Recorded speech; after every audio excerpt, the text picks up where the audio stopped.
Good morning students. एमकेजन classes के YouTube channel पर आप सभी का स्वागत है। मैं Bhupendra Bharpuda chemistry educator, NEET JEE division. एमकेजन क्लासेस पिछले 40 वर्षों से कार्यरत हैं। इनके परीक्षा परिणाम या हमारे परीक्षा परिणाम बहुत उत्कृष्ट हैं। अब हम बात करते हैं कि अभी परिणाम का दौर चल रहा है। परिणाम की हम सिंपल सी बात करें तो हमारा परीक्षा परिणाम या हमारा पेज आपको दिख रहा है। इन्हें बहुत अच्छे मार्क्स से बच्चे सेलेक्ट हुए, ठीक है। तो एमकेजन क्लासेस जो है उसका हर स्तर पर श्रेष्ठ परिणाम लिखा हुआ है। टैगलाइन हर स्तर पर क्या है? श्रेष्ठ परिणाम। 10th क्लास हो, चाहे 12th क्लास हो, चाहे कॉमर्स हो, चाहे साइंस हो, ठीक है, इन सभी में हमारा परिणाम कैसा है? 100% है। सीबीएसई बोर्ड हो चाहे आरबीएसई बोर्ड हो, हिंदी मीडियम या इंग्लिश मीडियम, सभी में हमारा परिणाम कैसा है? 100%। अब हम एमकेजन क्लासेस जो हैं उसकी हम सिंपल सी बात करते हैं कि हमारे यहाँ एमकेजन क्लासेस जो हैं, एक है हमारे पास में सेक्टर 5 एमकेजन स्कूल, एमके जैसी स्कूल, फिर एमकेजन क्लासेस एनबी कैंपस अशोकनगर, और एक हमारे पास में वर्चुअल सेंटर भी है सेक्टर 3 में प्रेजेंट। अब हम सिंपल सी बात करते हैं कि एमकेजन क्लासेस जो हैं वो किस प्रकार बच्चों के साथ में काम करता है, यानी किसी भी सिस्टम को समझने के लिए हम कैसे काम करते हैं वो पता होना चाहिए। तो हम सिंपल सी बात करते हैं। सबसे पहले हम देखते हैं एसआईपी सिस्टम है हमारा। एसआईपी मतलब होता है school integrated programme. School integrated programme दक्षिण राजस्थान में इंट्रोड्यूस करने का श्रेय एमकेजन क्लासेस को जाता है। इसको लाने का मुख्य उद्देश्य क्या है? इसको मुख्य लाने का उद्देश्य ये है कि वर्तमान परिप्रेक्ष्य में जो बच्चे हैं वो स्ट्रेस और डिप्रेशन और चिड़चिड़े हो जाते हैं, क्योंकि वो कॉम्पिटिटिव इन्वायरमेंट को इतना क्या करते हैं, झेल नहीं पाते हैं। तो इसलिए हमने क्या किया? एसआईपी सिस्टम शुरू किया। एसआईपी सिस्टम शुरू करने का मुख्य उद्देश्य आपको मैंने बता ही दिया। इस समस्याओं का क्या हो जाएगा? समाधान हो जाएगा, क्योंकि स्कूल के साथ साथ में उसका कॉम्पिटिटिव इन्वायरमेंट भी क्या होगा? डेवलप हो जाएगा, जिससे उसको स्ट्रेस या डिप्रेशन जैसी बीमारियाँ, ये प्रॉब्लम्स नहीं होगी। तो एसआईपी का सबसे बड़ा बेनिफिट ये होता है कि उसको पता चल जाता है कि किस प्रकार का पैटर्न्स है, जिससे बोर्ड एग्जाम्स जो होते हैं वो भी, उनमें भी क्या हो गया? एमसीक्यू पैटर्न्स क्या हो रहा है? बढ़ रहा है धीरे धीरे। जैसे सीबीएसई जो बोर्ड है उन्होंने अभी 40% जो पोर्शन जो है वो क्या कर दिया? इस प्रकार से कर दिया। तो यानी उससे बच्चे को क्या होता है? कॉन्सेप्ट बिल्डिंग में भी कोई दिक्कत नहीं होती है, और वो ईजिली क्या कर सकता है? उस इन्वायरमेंट में ढल जाता है। और फिर इन्वायरमेंट में ढलने के बाद में जो उसको एनजाइटीज़ होती है, जो प्रॉब्लम्स होती है, वो क्या होती है? खत्म होती है। हम बच्चे को शिक्षा के साथ साथ संस्कार भी देते हैं, रेस्पेक्ट करना सिखाते हैं। संस्कार में सभी चीज़ें आ गई जो अभी वर्तमान परिप्रेक्ष्य की बहुत क्या है? डिमांड भी है, ठीक है। फिर हम चलते हैं कि हमारे सिस्टम में और क्या क्या चीज़ें होती है। हमारे सिस्टम में हम सिंपल सा देखते हैं स्टडी मटेरियल, डाउट क्लासेस और टेस्ट, ये तीनों चीज़ें, और एसआईपी है। यानी ओवरऑल जितनी भी चीज़ें हमारे रिक्वायर्ड होती है सिस्टम को रन करने के लिए, अच्छे या एक्सीलेंट रिजल्ट के लिए हमारी पूरी कोशिश वही रहती है। टेस्ट, जब भी हम टेस्ट होता है उसके बाद में एनालिसिस करते हैं, प्रॉपर बच्चों से भी बात करते हैं, क्या दिक्कत हो रही है, कहाँ प्रॉब्लम आ रही है, उस पर हम काम करते हैं। क्योंकि सिंपल सी बात है, और जो हमारे पास में स्टडी मटेरियल है वो लेटेस्ट है, और एनसीईआरटी बेस्ड और एनटीए ने जो डिसाइड कर रखा है उसके अकॉर्डिंग हमने इसको तैयार कर रखा है पूरा। इसमें बच्चे को इधर उधर कहीं जाने की ज़रूरत नहीं है। दूसरा, हम बच्चों से एक ही बात कहते हैं कि आप जिनसे भी पढ़ रहे हैं उन पर क्या करें? विश्वास रखें। अपने एजुकेटर या मेंटर जो हैं उनकी आप बात मानें, जिससे आपको सक्सेस रेट क्या होगी? अच्छे से मिल जाएगी, ठीक है। विश्वास बहुत ज़रूरी है, कि विश्वास पे ही दुनिया क्या होती है? चलती है, ऐसी कहावत भी है। तो इस पर थोड़ा सा आपने को ध्यान रखना है। हम NEET, IIT, JEE, CA CS, olympiad, ठीक है, ये सारी चीज़ें हम यहाँ पर करते हैं। फाउंडेशन, ड्रॉपर बैचेस, ठीक है, नीट और जेई दोनों के सेपरेट बैचेस हम क्या करते हैं? चलाते हैं। आज हम बात करेंगे, अब जेई की बात करेंगे। जेई 2 लेवल पर एग्ज़ाम होता है, एक मेंस और एक होता है कौन सा? एडवांस। आज हम जेई मेंस के बारे में थोड़ा सा डिस्कशन करेंगे।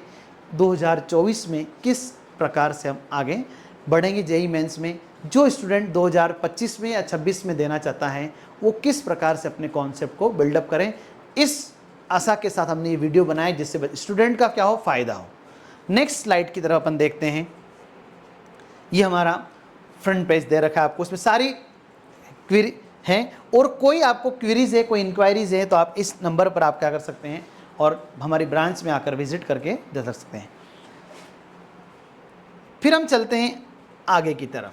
बी सक्सेसफुल, कि सक्सेसफुल होने के लिए क्या होना चाहिए, तो ये कोटेशन आपके पास में पता होना चाहिए कि कैसे सक्सेसफुल होंगे।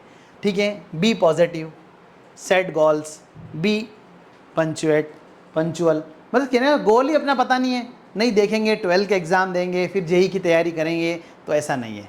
तो ये जो लिखी हुई ये चीज़ है, अगर आप इसको फॉलो करते हैं तो क्या होगा, बी ये क्या होगा, सक्सेसफुल बन जाएंगे, आपके रिजल्ट आपके फेवर में आने क्या हो जाएंगे, शुरू हो जाएंगे।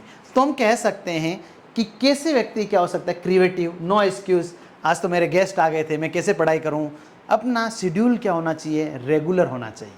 रेगुलर शेड्यूल होगा तो ही हम क्या पढ़ पाएंगे, उस एग्ज़ाम पर क्या कर सकते हैं, अपन समझ सकते हैं क्या पूछ रहे हैं, ठीक है, क्या डिमांड है एग्ज़ाम की, तो उसके अकॉर्डिंग हम क्या करेंगे, काम करेंगे। नेक्स्ट आते हैं जेई मेंस एनालिसिस अप्रैल 2024।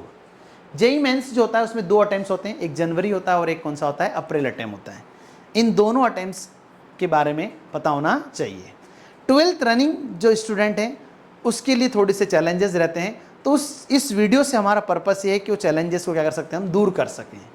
बहुत परेशान होते हैं 12th, ठीक है, कि 11th थोड़ा सा बिगड़ गया था तो कैसे करें, क्या करें, उसके बारे में थोड़ा सा अपन देखेंगे। की हाइलाइट्स क्या हैं इस वीडियो में, क्या क्या क्या हम डिस्कस करेंगे। तो सबसे पहले अपन देखते हैं इजी की highlights, physics, chemistry and mathematics. इस बार जो था physics easy to moderate except last 3 shift, यानी यहाँ पर मैंने आपको मार्क्स दे रखे हैं, शिफ्ट वाइज भी हमने एनालिसिस कर रखा है, जो आपको डिस्क्रिप्शन बॉक्स में भी मिल जाएगा। सेकंड हम देखते हैं chemistry, easy, moderate with some tricky. ठीक है, केमिस्ट्री में ट्रिकी क्वेश्चंस आते ही आते हैं, मैंने आपको पहले ही बोला था और अभी बता रहा हूँ। फिर ऑर्गेनिक एंड इनऑर्गेनिक, फिर आता है मैथ्स, मॉडरेट, टफ और क्या होता है, लेंदी। मैथ जो होता है उसमें कैलकुलेशंस रहती है, थोड़ा लेंदी पोर्शन रहता है, लेकिन इतना भी नहीं है। प्रैक्टिस अगर करते हैं तो हम क्या कर सकते हैं, उस टाइम को क्या कर सकते हैं, मैनेज कर सकते हैं। दूसरा, पेपर को अटेम्प्ट करते समय प्रॉपर टाइम का क्या होना चाहिए, डिवाइडेशन होना चाहिए कि मेरे को फिजिक्स को कितना टाइम देना है, केमिस्ट्री कितना देना है और मैथ्स कितना टाइम देना है। तो हम क्या करेंगे, इसको अच्छे से क्या कर सकते हैं, कर सकते हैं। नेक्स्ट चलते हैं हम आगे की तरफ, नेक्स्ट स्लाइड। ये हमने शिफ्ट वाइज या डिफ़िकल्टी लेवल या मार्क्स जो है परसेंटाइल दे रखे, ठीक है, कि परसेंटाइल और उसका मार्क्स दे रखा है। जो स्टूडेंट 99 परसेंटाइल ला रहा है, ठीक है, उसके मार्क्स का एवरेज आप देख सकते हैं किस पे है, और 90 परसेंटाइल जिस बच्चे के हैं उसके मार्क्स कितने हैं, जिससे आपको हेल्पफुल होगी। ये हमने शिफ्ट वाइज क्या किया है, बनाया है, तो इसमें थोड़ा सा आपको पता होना चाहिए। नेक्स्ट अपन चलते हैं आगे की तरफ बढ़ें। ये 5th का है, ऐसे हमारे पास में ये 6, ये 9, ये general states about the exam, यानी हमने जो भी स्लाइड्स आपको दिखाई 4, 5, 6, 7, 9 अप्रैल जो हुए, एक शिफ्ट में 2 शिफ्ट होती हैं, दिन में अलग अलग स्टूडेंट्स देते हैं, तो ये रहता है। टोटल सेंटर जो एनटीए जो डिसाइड कर रखा है वो आपकी स्क्रीन पे मेंशन कर रखे हैं। यहाँ पर टोटल रजिस्टर्ड स्टूडेंट्स कितने थे, लगभग 12.57 लाख स्टूडेंट्स थे, ठीक है। पेपर पैटर्न्स क्या होता है, सबसे बड़ी बात यही है। पेपर पैटर्न्स में हम देखते हैं कि 30 क्वेश्चन ऑफ ईच सब्जेक्ट, ठीक है, देखा ना, 30 क्वेश्चंस ऑफ ईच सब्जेक्ट अपने पास में यहाँ पर मेंशन है। ईच सब्जेक्ट 20 सिंगल करेक्ट और 10 जो होता है क्या होता है, इंटीजर टाइप, ठीक है। इस इंटीजर टाइप में हमारे पास में क्या होता है, चॉइस होती है, ठीक है। फिर लिखा है type out of the which 5 questions needed to be क्या होता है, अटेम्प्ट। इंटीजर टाइप में हमारे पास में क्या है, चॉइस है, 10 है, 10 में से कितने करने हैं, 5।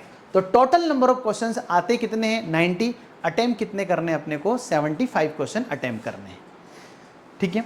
फिर इसके बाद हम देखते हैं, अगली स्लाइड में बढ़ते हैं, overall analysis of class wise distribution of overall papers, कि कौन सी क्लास का कितना वेटेज है। तो देखते हैं थोड़ा सा, क्लास 12 और क्लास 11 दोनों का सिलेबस आता है। तो क्लास 12 देखते हैं, क्लास 12 का देखो कितना दे रखा है परसेंटेज अपने पास में, 43.33। फिर हमने देखा यहाँ पर कितना है, 38.89, ठीक है। तो कहने का मतलब है हमने जो प्रीवियस स्लाइड देखी थी उसमें देखा था कि कितना 205 मार्क्स अगर कोई बच्चा ला रहा है तो उसका कितना परसेंटाइल बन रहा है 99 परसेंटाइल। तो 12th वाले जो बच्चे होते हैं वो देखें थोड़ा मैथ्स का जो पोर्शन है, लेकिन 12th को करने के लिए हमारे पास में 11th के कॉन्सेप्ट भी हमें पता होने चाहिए। तो इस प्रकार हमने देखा कि कैसे इसका एनालिसिस अपन कर सकते। कितना परसेंटेज 44% अपना किसका है 12th, और 11th क्लास जो है उसका परसेंटेज कितना है अपने पास में 38.89 या 39% कह सकते हैं, या 36% होना चाहिए।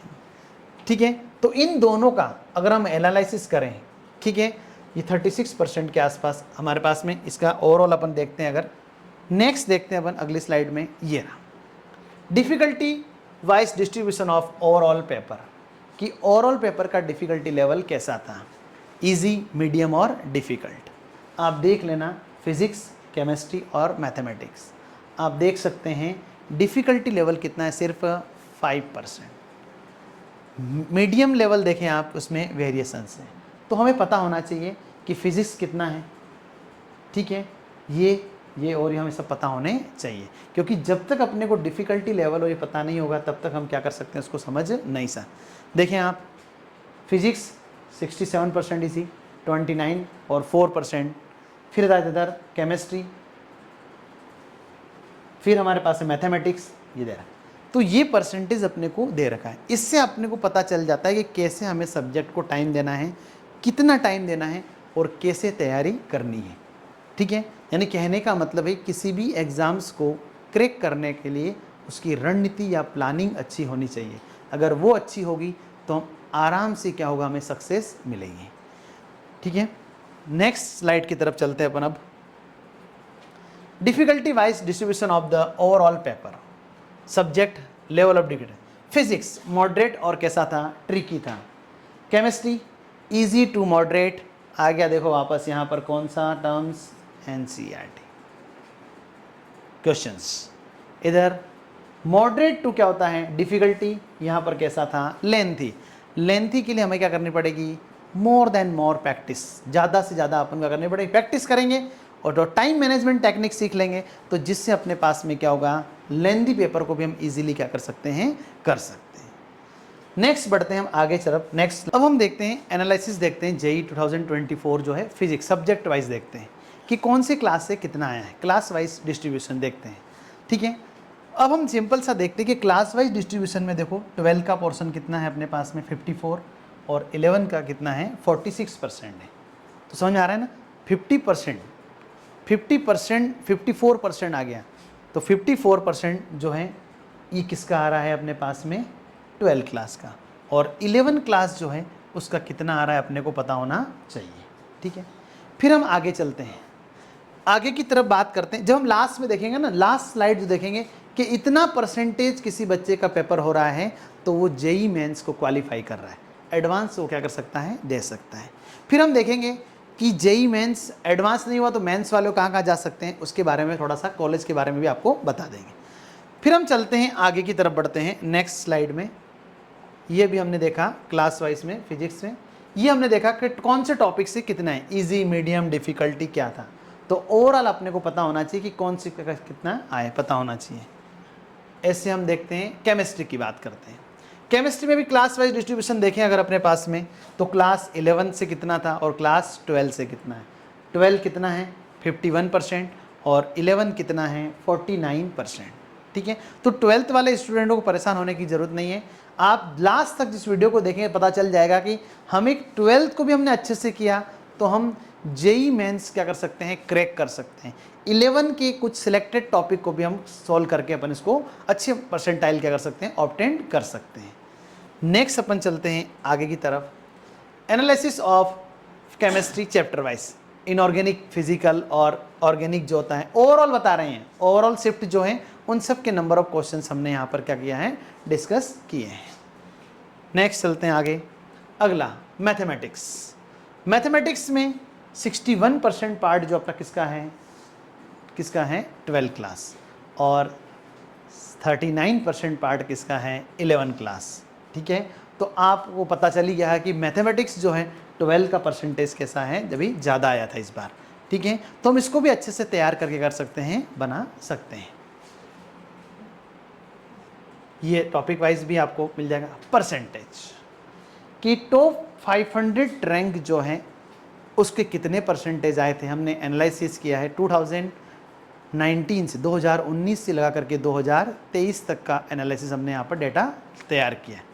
जो पिछली स्लाइड आपने देखी है इसमें इससे 50% आ रहा है, इससे इतना आ रहा है, इतना आ रहा है, तो आपको पता लग जाएगा कि एवरेज परसेंटेज कितना आ रहा है। टॉप 10,000 रैंक के लिए एवरेज परसेंटेज कितना है अपने को पता होना चाहिए। तो सबसे पहले हम देखते हैं किसकी बात करते हैं 2019 में। 2019 में देखा था अपने कितना था 61।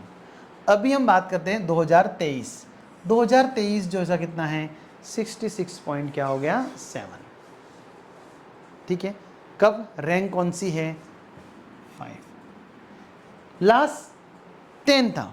ये चार्ट अपने लिए परसेंटेज है ना, परसेंटाइल नहीं है यहाँ, परसेंटेज ऑफ मार्क्स। ठीक है, परसेंटेज ऑफ मार्क्स की बात कर रहे हैं। और 10,000 रैंक जो है उसका क्या परसेंटेज आया था इस बार, ये आया था 23 में। यहाँ पर कितना था ये, तो कहने का मतलब ये है, देख लो आपके सामने ही है, यहाँ पर 66 है। अगर टॉप 500 में आ रहे हैं तो 66.7% है।